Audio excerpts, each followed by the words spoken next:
काश्मीरच्या भूमीवरचं वास्तव काय आहे? या 2 वर्षामध्ये सरकारने जाहीर केलेल्या 80,000 कोटींच्या पॅकेजपैकी काश्मीरी जनतेला काय मिळालंय? किती विकास कामं झालेली आहेत? काश्मीरी जनता खरंच सुखी झाली आहे का, किंवा भविष्यातल्या सुखाची त्यांना चाहूल लागतेय का? काश्मीरी पंडित त्यांचं काय? ते काश्मीर खोऱ्यामध्ये परतले आहेत का? लाल चौकात आजही तिरंगा आपल्याला हिमतीने फडकवता येतो का? परदेशी माध्यमांमध्ये कलम 370 हटवल्यानंतर काश्मीरी जनता देशोधडीला वगैरे लागणार असे छाती पिटून रिपोर्ट मांडण्यात आले. ते खरंच खरे आहेत का? आणि केवळ काश्मीरी जनताच नाही, या भागामध्ये शीख समाज मोठ्या प्रमाणामध्ये राहतो, गोरखा समाज आहे, वेगवेगळे समाज इथे इतके वर्ष गुण्या गोविंदाने नांदत होते. त्यांना कलम 370 हटवल्यानंतर काही फायदे होत आहेत का?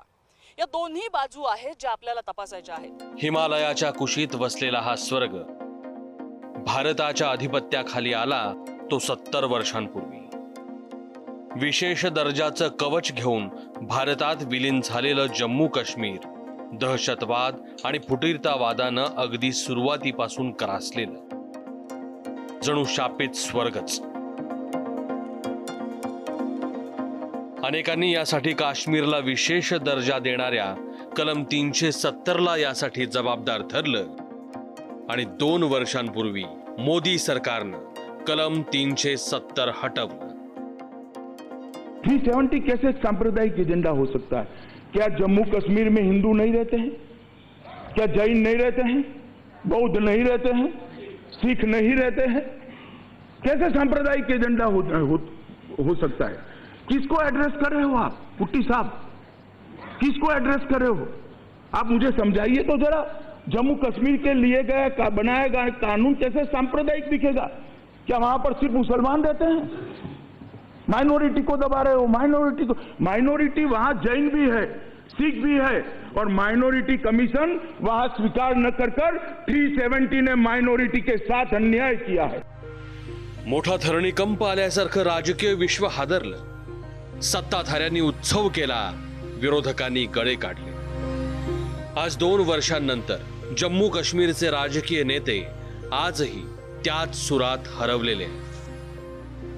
इससे पहले 2 साल पहले अगर आप कश्मीर में आती तो आपको हर गली, हर कूचे, हर सड़क पे स्टोन पेल्टिंग मिल जाती थी और ये रोज का मामूल बन गया था. उसके साथ साथ आपको जब सारी दुनिया के मुसलमान नमाज पढ़ने जाते थे तो यहाँ आपको पाकिस्तानी और ISI के झंडे लहराते हुए नजर आए और आतंकवाद अपने चरम सीमा पर था, आतंकवाद का बढ़ा हुआ था. लेकिन 5 अगस्त जब ये दीवार गिर गई, देश को बांटने वाली दीवार गिर गई, तो एक पॉजिटिव चेंज आ गई और एक डेवलपमेंट की जो प्रोसेस थी वो डेवलपमेंट प्रोसेस अब यहाँ शुरू हो गई. हालात थे वो कल भी थे, आज भी हैं. इसीलिए 2 साल के बाद कोई बड़ा इंडस्ट्रियल यूनिट सरकार के अनथक कोशिशों के बावजूद, पूरे देश में ये प्रयास करने के बावजूद, जो कि कांग्रेस पार्टी प्रयास कर चुकी थी, यूपीए गवर्नमेंट कर चुकी थी, राहुल गांधी बड़े इंडस्ट्रियलिस्ट लेके आए थे, उन्होंने कोशिश भी किया. जहाँ ओबराय होटल जैसे बड़े बड़े आप देखेंगे कश्मीर में कुछ यूनिट जब हालात सामान्य थे वो थे.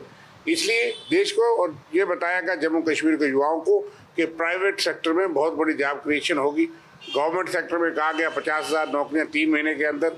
उस वक्त के गवर्नर ने कहा 5 अगस्त से पहले कि 3 महीने के अंदर अंदर 50,000 नौकरी लगाने वाले हैं. आज 2 साल के बाद वो 50,000 नौकरी कहाँ गई और उसके बाद और नौकरी नहीं आई. और इसलिए मैं तो समझता हूँ कि जम्मू कश्मीर में बेचैनी बढ़ी. राजकारण्यांचा स्वर हा पक्षाला धरून असतो. त्यामुळे इथल्या सर्वसामान्य जनतेच्या भावना जाणून घेण्यासाठी आम्ही जनतेचा आवाज जाणून घेण्याचं ठरवलं. काश्मीरी पंडित, मुस्लिम, शीख, गोरखा, डोगरा असे विविध समाज इथं गुण्या गोविंदानं राहतात. यातला सर्वात जास्त चर्चेला गेलेला प्रश्न काश्मीरी पंडितांचा. हमारे हकूक हैं, जो राइट्स हमारे आज तक 32 साल से नहीं दिए गए कश्मीर वैली के बाशिंदा होने की वजह से, वो हमें रिस्टोर किए जाए और हमें डिग्निटी और ऑनर से रिहेबिलिटेट किया जाए. अपनी बर्थ प्लेस पर अपनी फैमिलीज के साथ हम किसी भी हालत में, अगर गवर्नमेंट शाम को ऐलान करती है, हम एडवांस ही 1 घंटा पहले निकलेंगे कि हमें अपनी बर्थ प्लेस पर वापस जाना है. और हमें 370 और 35A के टूटने से कोई फर्क नहीं पड़ा, जैसे था वैसे ही. श्रीनगरमध्ये आम्हाला काश्मीरी पंडित संघर्ष समितीचे संजय टिक्कू भेटले. त्यांचंही मत आम्ही जाणून घेतलं. गवर्नमेंट ऑफ इंडिया की भी जितनी जो भी सरकार आज तक आई है 32 साल में, उनके पास कोई प्रॉपर रिटर्न और रिहैबिलिटेशन पैकेज नहीं है। दैट्स नंबर 2, जिस हिसाब से बीजेपी ने हमारे पलायन को अपनी पॉलिटिक्स के लिए यूज़ किया, और आज वही उनमें से कुछ मिनिस्टर्स ये कह रहे हैं कि वो कंपेयर कर रहे हैं एक कश्मीरी पंडित माइग्रेंट विद the Covid migrant. Kashmiri Pandit फार समाधानी नसले तरी जम्मू काश्मीर मधले अनेक अल्पसंख्याक समाज आहेत ते मात्र या निर्णयानं खुश आहेत। जसे टॅक्सी संघटनेचे अध्यक्ष इंद्रजीत शर्मांचंच घ्या। सबसे ज्यादा लोड जो है इंटरस्टेट का है, हमारे हिंदुस्तानी भाई हैं, उसमें कोई वो शक नहीं है। लेकिन ये मैं कहूंगा कि इंटरस्टेट से लाखों की तादाद में जो लोग यहाँ रह रहे थे वो जो है यहाँ के बाशिंदे हो गए। उसमें जो यहाँ के लोग रहने वाले थे जम्मू के खास करके, उनको आगे आने वाले दिनों में और अभी भी बहुत नुकसान हो रहा है। जैसे डोमिसाइल बन रहे हैं लाखों की तादाद में, रिफ्यूजियों के तो जैनुन थे, लेकिन उसके अलावा जो यहाँ लोग रह रहे थे बाकी स्टेटों के, मतलब यूपी के हों, बिहार के हों, उनको यहाँ पे पक्का किया जा रहा है। वो गलत है। वो हमारे आगे जो नस्लें हैं, बच्चों की रोजी रोटी है, नौकरियां हैं, या उसमें मैं कहूँगा कि वो एक बड़ा काफी नुकसान है हमारी आने वाली जनरेशन के लिए। जो प्रश्न निर्वासितांचा तोच गोरखा समाजाचा।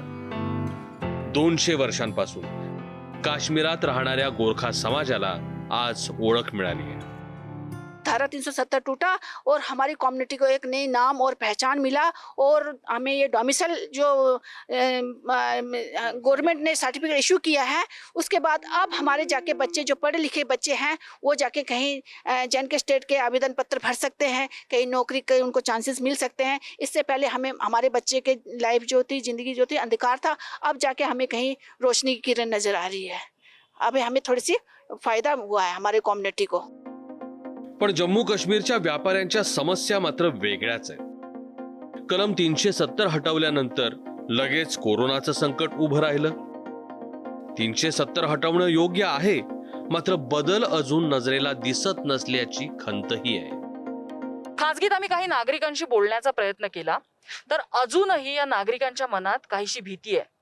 किरकोळ होणारे गोळीबाराचे प्रसंग असतील, बॉम्बस्फोटासारख्या घटना, स्टोन पेल्टिंग ह्या घटना जरी कमी झाल्या असल्या तरी त्या आजही अस्तित्वात आहेत, आणि या घटना संपाव्या, काश्मीरमधल्या सर्वसामान्य तरुणाला या ठिकाणी सुरक्षित वाटावं, त्याला इथे रोजगार करण्याच्या संधी उपलब्ध व्हाव्या, इतकी माफक अपेक्षा या तरुणांकडनं आहे। कोरोनाच्या संकटामुळे कलम 370 हटवल्यानंतर सरकार जे बदल आणू पाहत होतं त्यामध्ये काहीशा प्रमाणात वेग कमी झालेला आहे।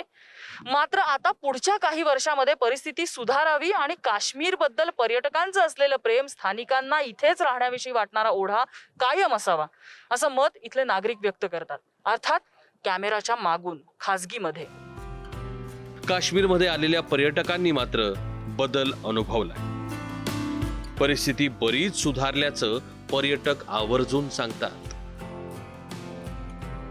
बदला हुआ मौसम दिखता है इधर, सभी अच्छा है। अभी घूमने को भी कुछ भी अपरेड नहीं है, टेंशन नहीं है। एडमिनिस्ट्रेशन आने के बाद हर एक जगह में रेट फिक्स किया गया।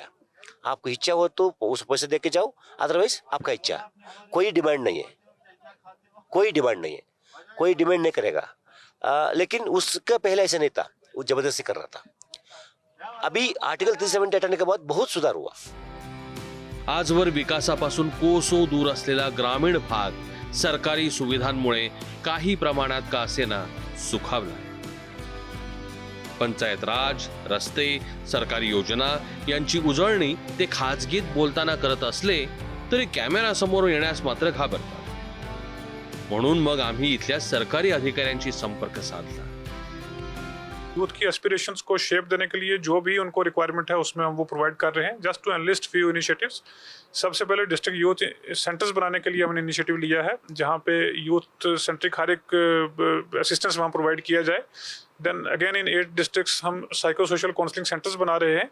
उसके साथ साथ सेल्फ एम्प्लॉयमेंट में कुछ स्कीम हमने लॉन्च की हैं। ट्रांसपोर्ट सेक्टर में मुमकिन स्कीम हमने लॉन्च की थी, जिसमें पिछले 2 मंथ्स में 300 से ज़्यादा लोगों को बेनिफिट दिया गया, कमर्शियल व्हीकल्स दी गई हैं। तेजस्विनी स्कीम हमने वुमेन एंटरप्रेन्योरशिप के लिए लॉन्च की थी, जिसमें 2000 से ज़्यादा को एनरोल किया गया है। ही झाली जम्मू काश्मीरची कथा। लडाख प्रांताची बातच वेगळी। आजवर निधीच्या कमतरतेमुळे लडाख प्रांत दुर्लक्षित राहिला, पण आता लडाखचं सत्ता केंद्र स्वतंत्र आहे, त्यामुळे हा बदल त्यांनी मोठ्या उत्साहात स्वीकारलाय। यहाँ पे तो कुछ फर्क नहीं पड़ रहा है। यहाँ से 120 किलोमीटर आगे है गलवान। फिर यहाँ के लोगों को थोड़ा वहाँ पे काम करने के लिए, आर्मी के अंडर काम करने के लिए जो अनएम्प्लॉयमेंट है उनको थोड़ा मदद मिल गया। और बाकी नॉर्मल लाइफ में तो इतना कुछ चेंज नहीं हुआ है। ये जगह 1892 से हमारे दादाजी के नाम पर लगा हुआ है। ये जगह हिंदुस्तान का था, हिंदुस्तान का है और हिंदुस्तान का रहेंगे। और हमारे जो हिंदुस्तान का जो जगह 1 इंच भी हम देने के लिए तैयार नहीं हैं।